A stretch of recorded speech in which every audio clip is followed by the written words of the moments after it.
for it.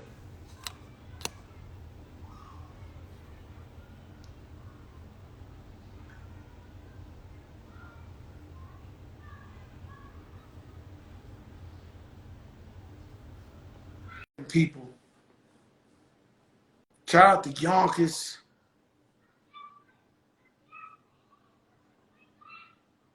You lost a real one, man. Shout out to Yonkers.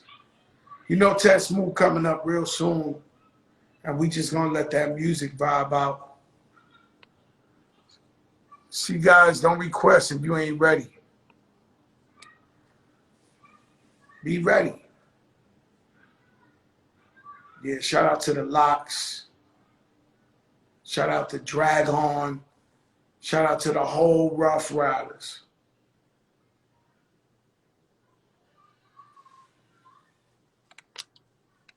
Eric B, what's good?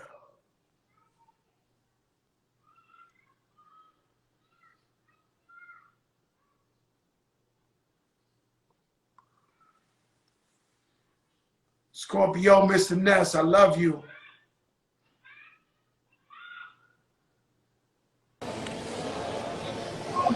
Yo, Eric B.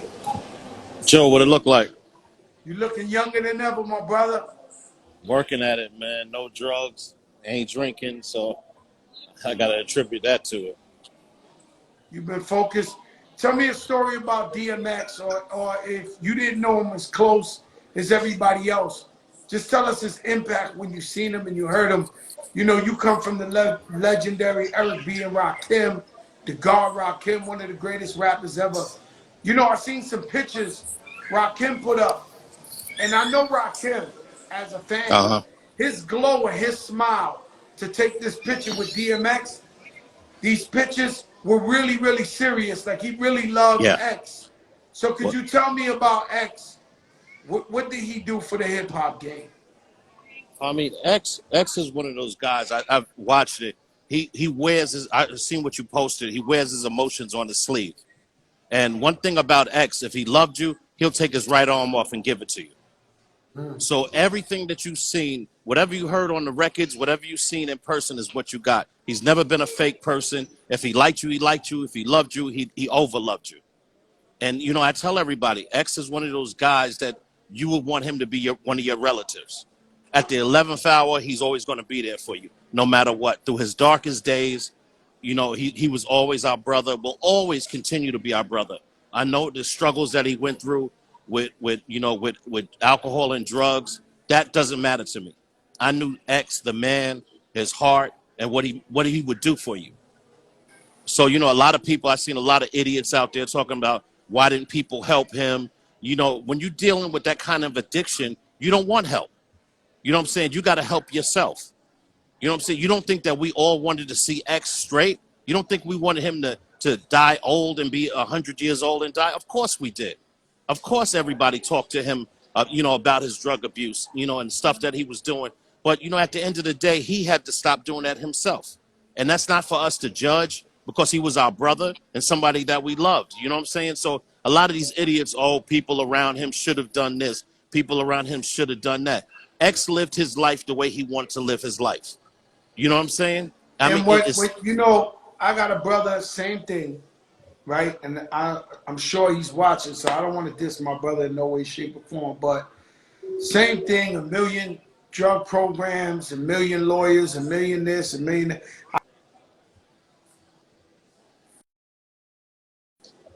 100 million times, and I couldn't stop him. And I was very, very upset with my brother because I always thought it was selfish of him, until I realized it's an illness, man. yes. And it's much stronger than the person. And as much as you want to stop, it's so overpowering that I've seen the smartest and the greatest minds fall victim to it. No, let me say something to you, Joe. My oldest brother was addicted to everything, and I'm not trying to throw him under the bus. He'll tell you that.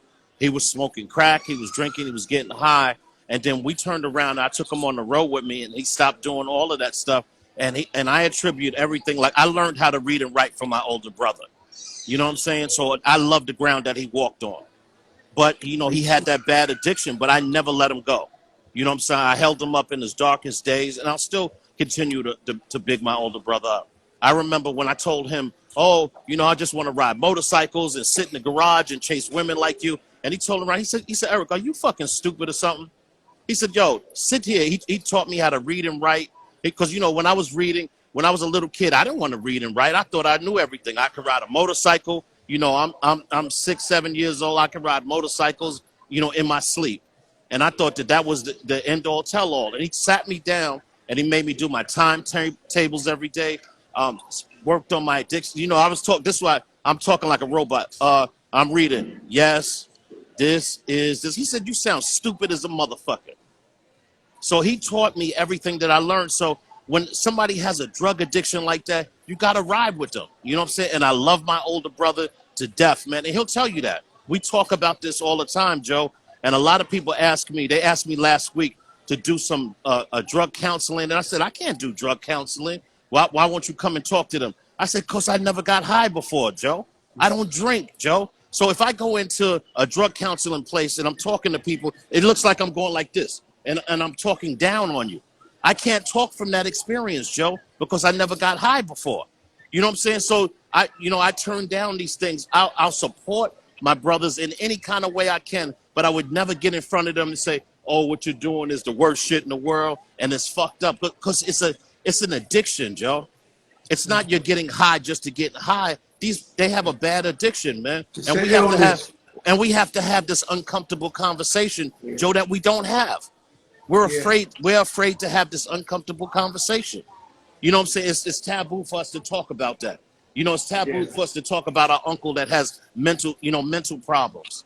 We have to stop being afraid to have an uncomfortable conversation. And it's time for us to put it on the table. Yes, man. Eric, man, thank you for getting on here with me, my brother. I know it's tough. You know I love you. You're a mentor to me. You're somebody I look up to. I think we got to start telling everybody, even though we do, but we got to start letting everybody know we love them, you know, and health is wealth. Take care of yourself, my brother. You know I love you. I'll talk to you soon, all right? Definitely. I love you, too. I've been making my calls, too, Joe. So let's keep making these calls all day. Peace. Let's keep making these calls. One love, E. All right. Love you, bro. And so, it's Eric B. from Eric B. and Rakim. Eric B. for president, and he's right, you know. And so today was a serious one. And so what we gotta do is uplift his memory, uplift his legacy. And that's it. That's all you can do is say he was a real man.